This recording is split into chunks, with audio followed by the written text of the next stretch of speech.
Basically, we'll go Monday, Wednesday, Fridays, and Saturdays.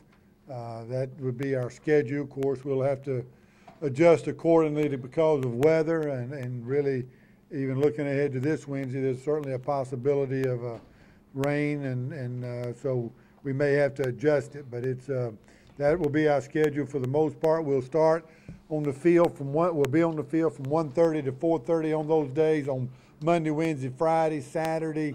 We'll probably go mid-morning to, somewhere in that ballpark, not really sure at this point. And then we'll play the spring game on April the 12th at 1 o'clock in Legion Field.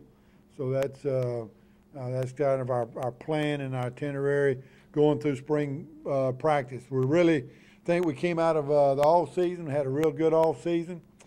We are still about to finish up the early morning workouts, which we'll have our last one tomorrow morning.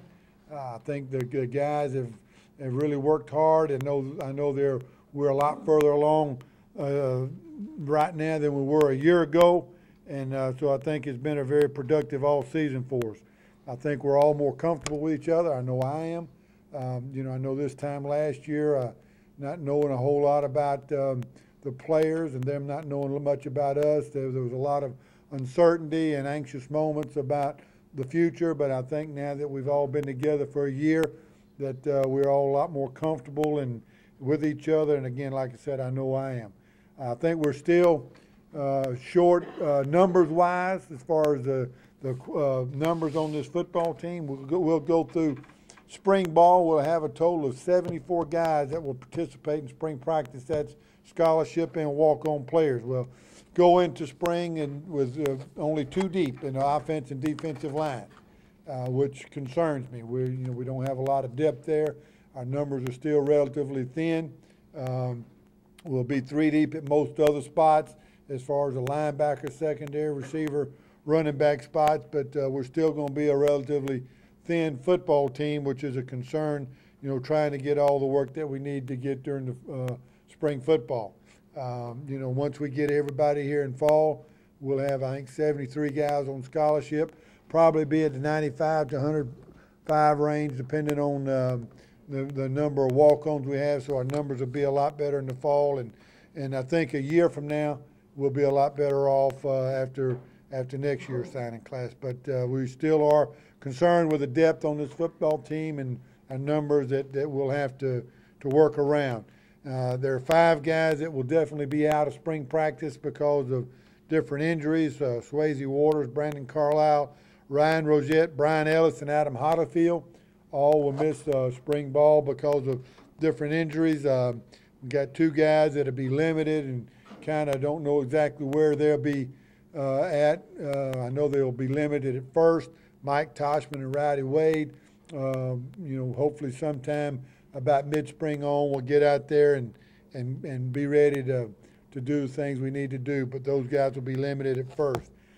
Goals for the spring. I think one thing that's always important and a key for any team is you got to develop leadership. I think we've made a tremendous strides in that area on this football team and in this program. We got guys that understand how we want to do things and the things that are necessary to be successful and win championships, and I think we've made a lot of progress there. But we always got to start, it starts with developing leadership on this football team. We've got to become a more physical football team. I don't think there's any question, if you saw us play last year, the lack of physicality on both sides of the ball, was something that really hurt us, and something that we've got to improve on tremendously, and I think we will. There again, we're a year older. We'll have a little more depth once we get everybody here in the fall, but that's something we got to start working on this spring.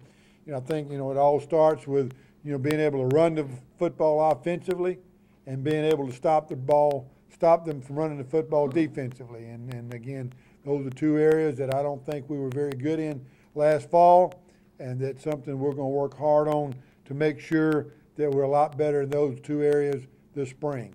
And then the next thing is we've got to eliminate mistakes. Again, being a new staff coming in here last spring, looking back, there's just too many times that we've got too many people doing the wrong thing.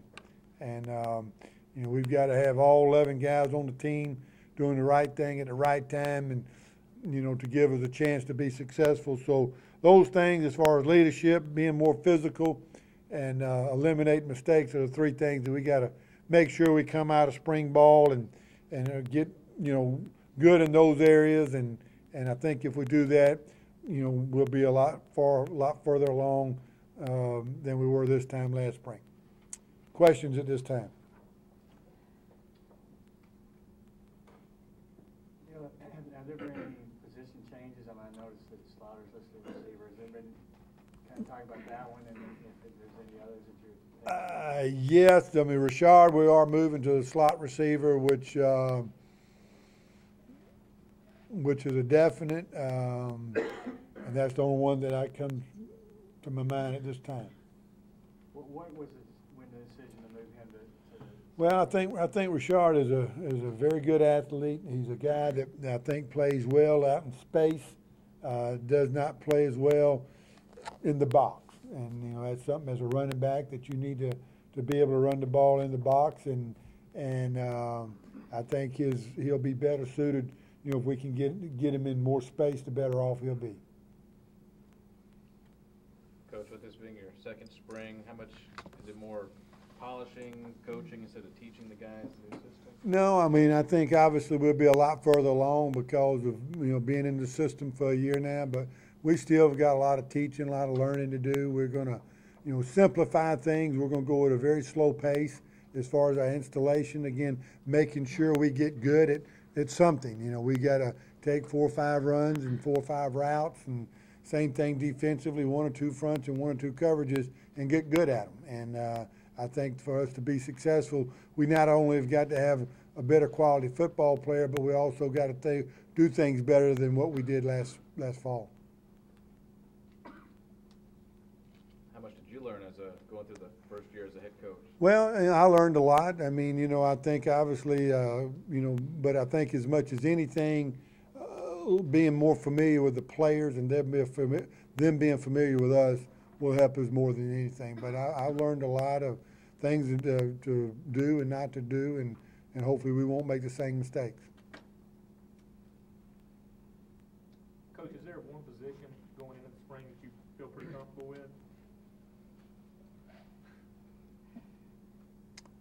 No, not really. Do you have one position in that, I guess the one that gives you the biggest concern?